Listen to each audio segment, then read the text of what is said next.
ஜல்லிக்கட்டை நடத்த கோரி ஆண்களும் பெண்களும் 21 மணி நேரமா மாணவர்களோட சேர்ந்து நாங்க போராட்டம் பண்ணிக்கிட்டு இருக்கோம். இந்த அரசு இதுவரைக்கும் இதை என்னன்னே இந்த அரசு, மத்திய அரசும் மாநில அரசும் இதை பத்தி எதுவுமே இதுவரை கண்டுக்கிறவே இல்லை. மிருக வதை தடை சட்டம்னு சொல்றாங்க. மனிதர்கள் இவ்வளவு வதைப்பட்டுக்கிட்டு கிடக்காங்க. அதை பத்தி யாருமே கவலைப்படல. அரசுன்னு ஒண்ணு எதுக்கு இருக்கு? அரசுன்னு ஒண்ணு எதுக்கு இருக்கு?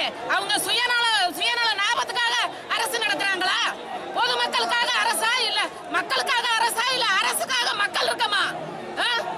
இந்த பையங்க ஒரு நம்மளுடைய பாரம்பரியத்தை காப்பாற்றணும், நம்மளுடைய பண்பாடை காப்பாற்றணும்னு வெளி மாநிலத்தில் இருந்தெல்லாம் மாணவர்கள் 21 மணி நேரமா அண்ணன் தண்ணி ஆகாரம் இல்லாம போராட்டம் பண்ணி இருக்கிறாங்க. அப்படி போராட்டம் பண்ண பிள்ளைகளை அரெஸ்ட் பண்ணி கொண்டு போய் கண்காணாம வச்சிருக்கிறாங்க. அந்த பிள்ளைகளோட உயிருக்கு அந்த பிள்ளைகளுடைய தமிழ்நாடே கொதிக்க எதனால ஒண்ணு ஆகி போயிருச்சுன்னா 2000 பெண்களுக்கு மேல இங்க கூடி இருக்கிறாங்க. இந்த மண்ணு வீர விளைஞ்ச மண்ணு. இந்த மண்ணில பிறந்தவங்க இந்த உரிமையை நாங்க விட்டு கொடுக்க மாட்டோம். நாங்க இந்த சமுதாயத்துல நாங்க தமிழரா பிறந்து இந்த உலகம் பூரா பரவி இருக்கோம். இந்த இயக்கம் உலகம் பூரா வெடிக்கும். இன்னைக்கு கைது செய்தவங்களை உடனடியா விடுவிக்கணும். இல்லைன்னா மாணவர்களை வாடிப்பட்டியில கொண்டு போய் கோர்ட்ல அரெஸ்ட் பண்றதுக்கு வச்சிருக்காங்க. அந்த பிள்ளைங்க என்ன தப்பு பண்ணாங்க? எங்க உரிமையை கேட்கறது தப்பா?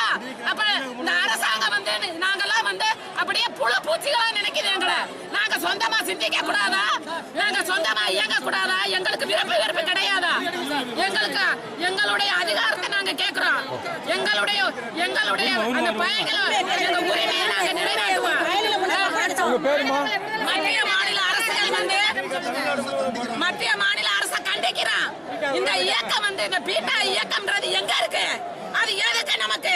அந்த பீட்டா இயக்கம்னு ஒரு இயக்கமே நம்ம முன்னோர்கள் கண்டதில்ல. தமிழன் இல்ல, அவன் தமிழன் இல்ல, அவன் தமிழ்காரன் இல்ல. எல்லா மாநிலத்தில இருந்து மக்கள் இங்க குவிஞ்சிருக்காங்க. இது தானா வந்த கூட்டம். இது யாரும் கூப்பிட்ட கூட்டமே இல்ல.